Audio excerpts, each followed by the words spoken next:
ചൂടുള്ള വെള്ളത്തിലേക്ക് ഈ ഒരു പൊടി കലക്കിയാൽ നല്ലൊരു അടിപൊളി ചായ റെഡി. ഇത് കുറേ കാലം കേടാവാതെ നിൽക്കുന്നതുകൊണ്ട് തന്നെ ഇതൊരു ട്രാവൽ ഫ്രണ്ട്ലി ആയിട്ടുള്ള പൊടിയാണെന്ന് വേണമെങ്കിൽ പറയാം. അതുകൊണ്ട് തന്നെ ചൂടുവെള്ളത്തിൽ ഇതൊന്ന് മിക്സ് ചെയ്താൽ പാലില്ലാതെ നല്ല അടിപൊളി പാൽ ചായ റെഡി.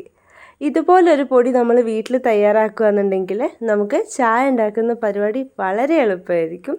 അതുപോലെ തന്നെ നല്ല കിടിലൻ ടേസ്റ്റും ആയിരിക്കും. അപ്പോൾ ഇതെങ്ങനെയാണ് തയ്യാറാക്കേണ്ടത് നോക്കിയാലോ. അതിനായിട്ട് ഏലക്ക എടുത്തിട്ടുണ്ട്. 10 ഗ്രാം ഏലക്കയാണ് എടുത്തത്.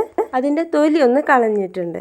നമ്മൾ ഒരിക്കലും കുക്ക് ചെയ്യുന്ന സമയത്ത് ഏലക്കയുടെ തൊലി ഉപയോഗിക്കാതെ നോക്കുക കേട്ടോ. അത് ഞാൻ ഇതിൻ്റെ മുമ്പത്തെ വീഡിയോസിലും പറഞ്ഞിട്ടുണ്ട്. അടുത്തതായി ചുക്ക് എടുക്കാം. നല്ലൊരു ഫ്ലേവറിന് വേണ്ടിയിട്ടാണ്. ഏകദേശം 8 ഗ്രാമോളം ചുക്ക് എടുക്കാം. പിന്നെ എടുത്തിരിക്കുന്നത് പട്ട, അതുപോലെ ഗ്രാമ്പൂ. ഒരു 5 ചെറിയ ഗ്രാമ്പൂ എടുത്തിട്ടുണ്ട്. പിന്നെ അതുപോലെ തന്നെ ചെറിയൊരു കഷ്ണം പട്ടയും എടുത്തിട്ടുണ്ട്. ഇതും കൂടി ചേർത്ത് കൊടുക്കാം. പിന്നെ നമ്മൾ എടുക്കുന്നത് കുരുമുളകാണ്. കുരുമുളക് വളരെ കുറച്ച് മതി. ഞാനിവിടെ 1 ഗ്രാം കുരുമുളകാണ് എടുത്തിരിക്കുന്നത്. ഇനി ഇതെല്ലാം ഒന്ന് ചൂടാക്കുന്നുണ്ട്. അതിനായിട്ട് നമ്മുടെ പട്ട ഒന്ന് ചെറുതാക്കി മുറിച്ചിട്ടുണ്ട്. അതുപോലെ ചുക്ക് ഒന്ന് ചതച്ചിട്ട് കൊടുത്തിട്ടുണ്ട്. ഇതൊന്ന് ചെറുതാക്കി ഒന്ന് ചൂടാക്കിയെടുക്കുക. എന്തെങ്കിലും ഈർപ്പുണ്ടെങ്കിൽ അതൊക്കെ ഒന്ന് പോകാൻ വേണ്ടിയിട്ടാണ്. കാരണം നമ്മളിത് പൊടിച്ച് സൂക്ഷിക്കുന്നതല്ലേ. അപ്പോൾ വെള്ളത്തിൻ്റെ അംശമൊക്കെ ഉണ്ടെങ്കിൽ ഇത് പെട്ടെന്ന് ചീത്തയായി പോകും. അതുകൊണ്ട് തന്നെ നമ്മൾ ഈ ഒരു ഇതിന് വേണ്ടിയിട്ട് എടുക്കുന്ന പാത്രങ്ങളായിക്കോട്ടെ സ്പൂൺ ആയിക്കോട്ടെ ഒട്ടും വെള്ളമൊന്നും ഇല്ലയെന്ന് ഉറപ്പ് വരുത്തണേ. മിക്സിയുടെ ജാറിലേക്ക് ഇട്ട് കൊടുത്തിട്ടുണ്ട്. ഇതിനി നന്നായിട്ടൊന്ന് പൊടിച്ചെടുക്കണം. നമ്മൾ ജാറൊക്കെ എടുക്കുന്ന സമയത്ത് ഒട്ടും വെള്ളമില്ല എന്ന് പ്രത്യേകം ശ്രദ്ധിക്കുക കേട്ടോ. ഇത് നന്നായിട്ടൊന്ന് പൊടിച്ചെടുത്തിട്ടുണ്ട്. ഇതിലേക്ക് ഇനി 1/2 കപ്പ് ചായപ്പൊടി ഇട്ട് കൊടുക്കുന്നുണ്ട്. നിങ്ങൾ സാധാരണ യൂസ് ചെയ്യുന്ന പൊടി ഏതാണെന്ന് വെച്ചാൽ അതൊരു 1/2 കപ്പ് ഇട്ട് കൊടുക്കുന്നുണ്ട്. ഇതിൻ്റെ കൂടെ തന്നെ പഞ്ചസാര ചേർത്ത് കൊടുക്കുന്നുണ്ട്. ഇവിടെ 1/4 കപ്പ് പഞ്ചസാരയാണ് ചേർക്കുന്നത്. അത് മധുരം ഓരോരുത്തരുടെ ഇഷ്ടത്തിനനുസരിച്ചിട്ട് ചേർത്ത് കൊടുക്കുക. പിന്നെ ഇത് ഓപ്ഷണലാണ്. ചിലർ മധുരം ഇടാത്ത ചായയൊക്കെ കുടിക്കുന്നവരാണെങ്കിൽ ഈ ഒരു ഭാഗം സ്കിപ്പ് ചെയ്യാം. ഇനി ഇത് നന്നായിട്ട് പൊടിച്ചെടുത്തിട്ടുണ്ട്. ഇതിലേക്ക് തന്നെയാണ് നമുക്ക് അടുത്ത മെയിൻ ഇൻഗ്രീഡിയൻറ്റ് കൂടി ചേർത്ത് കൊടുക്കുന്നത്.